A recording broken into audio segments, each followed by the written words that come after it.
యువత మేల్కుంటేనే మార్పులు జరుగుతాయి. ఎందుకంటే ఈ డీజేలు ఇవన్నీ యువతవేనండి, యువతవే. ఇక్కడ నిన్న మాకు పక్కన నిమజ్జనం అయింది, వాళ్ళు సాయంత్రం 6ంటికి మొదలు పెట్టారు, తెల్లారగట్ల 2 అయింది. చంటి పిల్లలు, వృద్ధులు, వీళ్ళ పరిస్థితి ఏంటండి? ఉన్నవాడు ఉంటాడు, పోయినవాడు పోతాడు, వాళ్ళకి అనవసరం, వాళ్ళ ఎంజాయ్మెంట్ వాళ్ళకి ముఖ్యం. అందుకని మళ్ళీ చెప్తున్నానమ్మా, మన ధర్మం గురించి, మన సంస్కృతి గురించి, అందుకే చేతిలో చక్కగా ఉంది, ఏ ప్రపంచం అంతా మన చేతిలో ఉంటుంది, అందులో మంచివి తెలుసుకునేవి చాలా ఉన్నాయి. మన ధర్మం గురించి అసలు ఏంటి, అసలు వినాయకుడు ఎందుకు అని చెప్పే సంస్కృతికి మీరందరూ రావాలని కోరుకుంటున్నాను. మరొక అంశంతో మీ ముందుకు వస్తాను. శ్రీమాత్రే నమః. స్వస్తి. అమ్మా, ఇప్పుడు మామూలుగా కుటుంబానికి కానీ అదేవిధంగా ఒక వ్యక్తికి కానీ పితృదోషం అనేది ఉంటే దాన్ని ఎలా నివారించవచ్చు, అసలు పితృదోషం అనేది ఉంటుందా? దీని మీద కూడా ఒక ధర్మ సందేహం చాలా మంది వీక్షకులు అడుగుతున్నారు. మీరే దానికి నివృత్తి చేయాలి ఈరోజు. తప్పకుండా తప్పకుండా. యోయో టీవీ వీక్షిస్తున్న ప్రేక్షకులందరికీ శ్రీమాత్రే నమః, శ్రీ గురుభ్యో నమః. పితృదోషం, చాలా మంది పితృదోషం అంటే ఓన్లీ తండ్రే అనుకుంటారు, తల్లి కూడా. ఇవి ఎలా సంక్రమిస్తాయి అంటే, ఎప్పుడైతే పిల్లలు తల్లిదండ్రుల మాట వినకుండా ఉంటారు, కొంతమంది అస్తమాను ఎదిరిస్తూ ఉంటారు. ఇంకా పెద్దగా అయిపోయి మెచ్యూరిటీ వచ్చిన పిల్లలైతే, మాకేమన్నా ఆస్తులు ఇచ్చావా, మమ్మల్ని ఏమన్నా నువ్వు పోషిస్తున్నావా, ఇవన్నీ కూడా పితృదోషాలకే కన్వర్ట్ అవుతాయి చాలా మంది. ఎందుకంటే చెప్పాను కదా ఇందాక, లాస్ట్ ఎపిసోడ్ లో మనం చెప్పుకున్నాం, నోటి మాట చాలా జాగ్రత్తగా ఉండాలి. ఎందుకంటే యద్భావం తద్భవతి. పైగా మన ధర్మశాస్త్రంలో ఇంకోటి చెప్పబడింది, ఏదైనా వాక్కు కొన్ని సమయాల్లో అంటుంటే తథాస్తు దేవతలు ఉంటారు అక్కడ, తథాస్తు అంటారు అంతే. అది ఏ సమయం, అందుకే మరి పెద్దలు ఇవన్నీ కూడా ఇప్పుడు వచ్చాయండి మేనిఫెస్టేషన్లు. ఇది వరకంతా మేనిఫెస్టేషన్లు ఉన్నాయా, ఏమనేవారు, తప్పు మాట్లాడారు కదా, తథాస్తు దేవతలు ఉంటారనేవారు. మేనిఫెస్టేషన్ ఎందుకంటే ఎప్పుడూ మంచిగా మాట్లాడు, కొన్ని ఇలాంటి దోషాల కింద పరిణమిస్తాయి. అలాగే గోవుని హింసిస్తూ ఉంటారు చాలా మంది. మీ పూర్వీకులు ఎవ్వరు గోవుని హింసించినా మీ తరతరాల శాపం వెంటాడుతుంది, గోశాపం. ఎందుకంటే గోవు మనకి తల్లి, సకల దేవతలకి నిలయం గోవు. అలాంటి గోవుని హింసిస్తే మరి పితృదోషం రాకుండా ఎలా ఉంటుంది? ఈ పితృదోషం అనేది చాలా రకాలుగా బాధ పెడుతుందండి. ఫినాన్షియల్ స్ట్రగుల్స్, కోర్టు సమస్యలు, వివాహాలు కావు, సంతానం ఉండదు, ఒకవేళ సంతానం ఉన్నా ఎదుగుదలలో ఉండరు, నీచ స్థితిలో ఉంటారు, ఎట్లాంటి ఎదుగు బదుగు ఉండదు, మాట వినరు, సోమరిపోతులే ఉంటారు. అటు వీడు ఏ అలవాట్లు లేదనుకోండి, సోమరిపోతే ఇంట్లో పడుకుని ఉంటాడు, ఏమీ చేయడు. ఇవన్నీ కూడా ఎందుకంటే ఆ వంశానికి వృద్ధి జరగదు.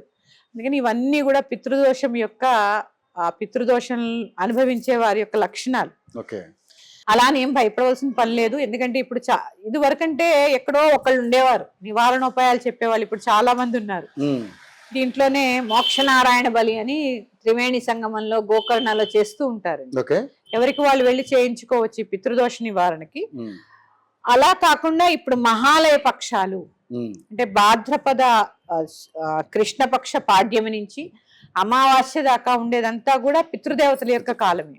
అంటే మనం ఏమనుకుంటామంటే పితృదేవతలు అంటే మన తల్లిదండ్రులే అనుకుంటాం, కాదు, పితృలోకమే ఉంది, పితృలోకమే ఉంది. అందుకే మనిషి చనిపోయినప్పుడు వారి పితృలోకానికి వారి యాత్ర 12 నెలలు సాగుతుంది. అందుకే ప్రతి నెల మాసికం పెట్టి వాళ్ళకి ఇక్కడ ఆహారాన్ని అందిస్తూ ఉంటారు. అందరూ అనుకుంటారు ఆహారం తీసుకుంటారా అని. మన స్థూలంగా చూస్తే ఏముండదండి, ఎందుకంటే మనకు కూడా స్థూల శరీరము, సూక్ష్మ శరీరం అని 2 ఉంటాయి. ఈ సూక్ష్మ శరీరంలో వాళ్ళు ఉంటారు కాబట్టి, ఎందుకంటే జీవుడి ప్రయాణం అదంతా ఎన్నో ఉంటాయి అక్కడి నుంచి అడ్డంకులు. ఎందుకంటే వాళ్ళు ఈ జన్మలో చేసినటువంటి కర్మని బట్టి వాళ్ళ ప్రయాణం సాగుతూ ఉంటుంది, ఎన్నో అడ్డంకులు వస్తూ ఉంటాయి. అందులో చాలా మంది చెప్తూ ఉంటారు కదా, వైతరిణి నది, యమలోకలు ఇవన్నీ దాటుకుని వెళ్తూ ఉంటారు. ఈ ప్రయాణంలో తల్లిదండ్రుల్ని గుర్తు చేసుకుంటూ వాళ్ళ ప్రయాణం సాఫీగా చేయాలని, నిజంగా కూడా ఈ ఆర్థిక మంత్రాలు డీకోడ్ చేస్తే వాళ్ళ ప్రయాణం గురించే ఉంటాయి. ఎంత సాఫీగా వాళ్ళ ప్రయాణం సాగాలి అనే ఈ యొక్క మంత్రాలు ఉంటాయి. దాన్ని డీకోడ్ చేస్తున్నారు ఇప్పుడు మళ్ళీ. ఒక ఆయన నేను విన్నాను, అసలు ఈ మంత్రాలు ఎందుకున్నాయి, వాటి అర్థాలు ఏంటి అని కూడా ఒక ఆయన చెప్తుంటే నేను విన్నాను. అంటే ప్రతిదీ కొట్టి పడేయడం మనకి బాగా అలవాటు కదా. అలవాటు, అవును. వాళ్ళు తింటారా, వాళ్ళు వస్తారా, మహిళ పాటించాలా, పాటించాలి. ఎందుకు పాటించొద్దు? మన ధర్మం చెప్పింది ఎందుకు వినొద్దు? పాటిస్తే బాగుంటావు. నీ గురించే కదా, పక్కవాడి గురించే చెప్తా, నీ గురించే. పాటిస్తే బాగుంటావు, పాటించకపోతే ఇలాగే ఈతి బాధలు పడుతూ ఉంటాం. ఎందుకంటే కలియుగం కాబట్టి ఎక్కువ వితండవాదనే ఉంటుంది. యుగ ధర్మం అది. ఎందుకంటే మంచి వినేవారి కంటే చెడు వినేవారే ఎక్కువ ఉంటారు. చెడుని పాటించే ఉంటుందని. అలా ఈ పితృదోషాలకి నివారణ అంటే ఒకటే మార్గం, మోక్షనారాయణ బలి. ఇది కొంచెం ఖర్చుతో కూడుకున్నది. త్రివేణి సంగమం వెళ్తే అక్కడ చేస్తారు బ్రాహ్మలు. తర్వాత ఈ మహాలయ పక్షాల్లో కూడా పితృదేవతలకి మహాలయ అమావాస్య నాడు ఏదైనా పెద్దల్ని పిలిచి భోజనం పెట్టడం, అన్నదానం చేయడం, వస్త్రదానం చేయడం వారి పేరు మీద. అలాగే ఈ పితృదోషం, మేము డబ్బులు లేవండి మా దగ్గర, మేము ఇంత ఖర్చు పెట్టుకుని ఇలాంటి నివారణోపాయాలు చేయించుకోలేము అనుకున్న వారు వృద్ధాశ్రమాలకు వెళ్ళి సేవ చేయండి. సూపర్. బాగా ఉన్న వాళ్ళు కూడా తల్లిదండ్రులను తీసుకెళ్లి వృద్ధాశ్రమాల్లో పడేస్తున్నారు. అలాంటి తల్లిదండ్రులకి మీరు సేవ చేసుకోండి. ఈ సేవ చేసుకుంటే ఏమవుతుందంటే కొంత కర్మ, సేవ ఎప్పుడు కూడా ఇందాక చెప్పాను కదా, దానము సేవ కర్మని కరిగిస్తాయి. అందుకని ఇలాంటి నివారణోపాయాలు కూడా చేసుకోవచ్చు. అలాగే రావి చెట్టుకి సూర్యోదయం అయిన తర్వాత నీరు పోయడము, ఆ చీమలకు ఆహారం వేయడం, ఇవన్నీ కూడా పితృదోష నివారణలే. వినడానికి చాలా చిన్నగా ఉన్నాయి. అన్నిటికన్నా కూడా శివారాధన. వాగర్ధావివ సంపృక్తో వాగర్ధ ప్రతిపత్తే జగత పితరో వందే పార్వతీ పరమేశ్వరు. ఈ సృష్టి అంతటికీ కూడా తల్లిదండ్రులు వారు. అలాంటి తండ్రిని పూజిస్తే ఎటువంటి దోషాలైనా కూడా నివారణ అవుతాయి. ఆయన పూజ పెద్ద ఖర్చుతో కూడుకున్నది కూడా కాదు. కాసి నీళ్లు పోస్తే ఆడంబరుడు కాదైనా కాదా, నిరాడంబరుడు. ఏమి అక్కర్లే ఆయనకి. కాసి నీళ్లు పోసి ఒక్క మారేడు దళం సమర్పిస్తే శివ అంటే చాలు, పొంగిపోయి ఆనందపడిపోయి ఎలాంటి దోషాలున్నా కూడా నివృత్తి జరుగుతాయి.